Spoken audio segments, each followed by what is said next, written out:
Brace God. Last வீடியோவில் ஈசாக்கும் ரெபேக்காக்கும் திருமணமானதுன்னு பார்த்தோம்.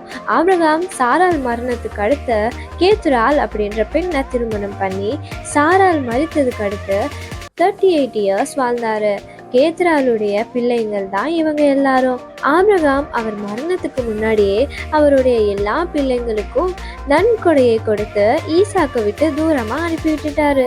Abraham அவர் பிள்ளையான ஈசாக்குக்கு அவருக்கு இருக்க எல்லாத்தையும் கொடுத்து பூரண வயதுல மறிச்சிட்டாரு. ஆபிரகாம் மறிக்கிறப்ப அவருக்கு 175 இயர்ஸ் ஆயிருந்துச்சு. சாரால எங்க அடக்கம் பண்ணாங்களோ அதே மக்பேலா குகையில ஈசாக்கும் இஸ்மவேலும் சேர்ந்து ஆபிரகாம அடக்கம் பண்ணினாங்க. இங்க நல்லா கவனிச்சிங்கன்னா தெரியும், இஸ்மவேலும் ஈசாக்கும் குறிப்பிட்ட காலத்துல பிரிஞ்சிருந்தாங்க. இவங்களுக்குள்ள பிரிவு வந்திருந்தாலும் ரொம்ப நாள் கழிச்சு சேரும்போது அதே அன்பு இருக்கிறத பார்க்க முடியும். அடிமையா இருந்து ஆபிரகாமுக்கு ஆகார் பெற்ற பையன் தாங்க இஸ்மவேல். இஸ்மவேலுக்கு 12 குமாரர்கள் இருந்தாங்க.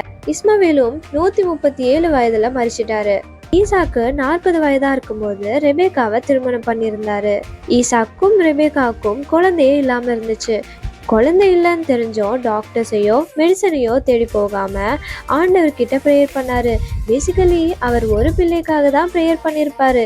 ஆனா ஆண்டவர் ஈசாக்குக்கு 2 பிள்ளைகளை கொடுத்தாரு. ஈசாக்கும் ரெபேக்காவுக்கும் திருமணமாகி கிட்டத்தட்ட 20 வருஷங்கள் பிள்ளைகள் இல்லாம இருந்தாங்க. நானும் நீங்களும் எந்த தேவை இருந்தாலும் அப்பா அம்மாட்ட கேட்கறதுக்கு முன்னாடி ஆண்டவர்கிட்ட கேட்கணுங்க. நீங்க கேட்டது கொடுக்காதபடி அவர் கை ஒன்றும் குறுகி போகலைங்க.